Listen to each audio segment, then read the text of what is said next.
এখন অব্দি যা নলেজ আছে তার ভিত্তিতেই কথা হচ্ছে যে আতঙ্কিত হওয়ার কোনো কারণ নেই। এটা কোনো নতুন ভাইরাস নয়, এটা অতিমারি যদি বলা হয়, এখন হঠাৎ করে চীনে অতিমারি হয়ে গেছে। এখন অনেকগুলো দেশে কিন্তু এইচএমপিভি আছে। অ্যাজ আই সেড ইয়েস্টারডে, যে টেম্পারেট রিজনগুলোতে এটা খুব কমন। ইউএসএ তে 20,000 করে বাচ্চা সিভিয়ার এইচএমপিভিতে আক্রান্ত হয় প্রতি বছর। আচ্ছা, অস্ট্রেলিয়াতে এটা কোনো রিপোর্টেবল ডিজিজই নয়, তাহলে অস্ট্রেলিয়াতে এইচএমপিভি যাদের আছে তারা তো বেঁচে পড়তে আছে, তাই না? তো এটা কেন নয় সেই আলোচনা আরেকদিন করা যাবে, সেটা একটু অন্যরকম একাডেমিক ডিসকাশন। যেটা আমি বলতে চাইছি সেটা হলো যে এই নাম্বারগুলো কিন্তু সঠিক নাম্বার নয়। কারণ যদি আমরা এইচএমপিভি প্যানেলে আরটিপিসিআর করি, দেখা যাবে এখন অনেকেরই এইচএমপিভি পজিটিভ আসবে। এইবার যেই পজিটিভ আসবে তাহলে বলা হলো যে এই এইচএমপিভি ছড়িয়ে পড়েছে এবং এটা সবার মধ্যে ছড়িয়ে যাবে, আতঙ্কিত হন, এরকম কোনো কারণ নেই। HMPV very common disease. By the age of 12 months অনেক 80% বাচ্চা এইচএমপিভিতে কিন্তু এক্সপোজড হয়ে যায়। তাদের শরীরে অ্যান্টিবডি চলে আসে, এবং by the age of 5 we all are expose to HMPV. এটা একটা সাধারণ রেসপিরেটরি ভাইরাস।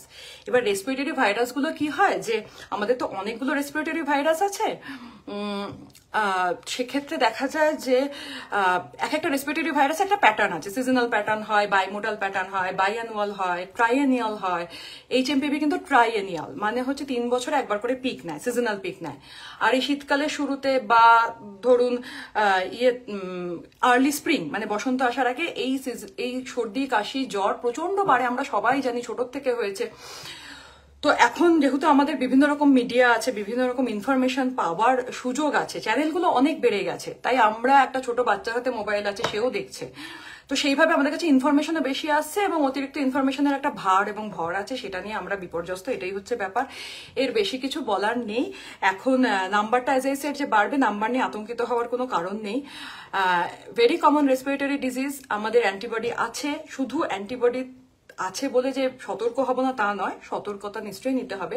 কারণ সাধারণ ইনফ্লুয়েঞ্জা বা সর্দি জ্বরে যেরকম সতর্কতা লাগে, সেই সতর্কতাটা প্লিজ একটু মানবেন। মানে হচ্ছে যে হাঁচি কাশি হলে একটু যেভাবে আমরা একটু দূরত্ব মেনটেন করে হাঁচি কাশিগুলো কনুই দিয়ে মুখ ঢেকে, বা একটু সাধারণ হাইজিন মেনটেন করা, এই আর কি। তো এর বাইরে কি বলবো, এর বাইরে আর কিছু বলার নেই। নাম্বারগুলো বাড়বে, media will say this numbers and this will increase, যেহেতু অলরেডি এইচএমপিভি অনেকের মধ্যেই আছে, এবং এটা রিপোর্টেবল ডিজিজ। এখন আস্তে আস্তে কি হয়, একটা সতর্কতা জারি হলে রিপোর্ট করার একটা টেন্ডেন্সি বাড়ে, টেস্টিং টেন্ডেন্সি বাড়ে। তো সেই অর্থে আর কি এই নাম্বারগুলো বেশি দেখা যাবে। তো এই মুহূর্তে এই যে বলছে 1 জন আক্রান্ত, 2 জন আক্রান্ত, আচ্ছা এই শহরে, এবার দেখুন আরো শহর থেকে আরো নাম্বার আসতে থাকবে। তো সব শহরেই আছে।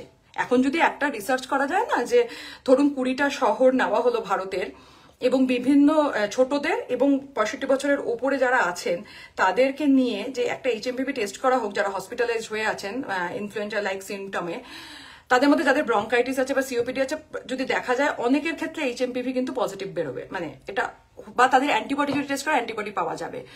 তো এই নাম্বারগুলো নিয়ে প্লিজ ডিস্টার্ব হবেন না, এবং দয়া করে এটা নিয়ে আর আতঙ্কিত হওয়ার কোনো কারণ নেই।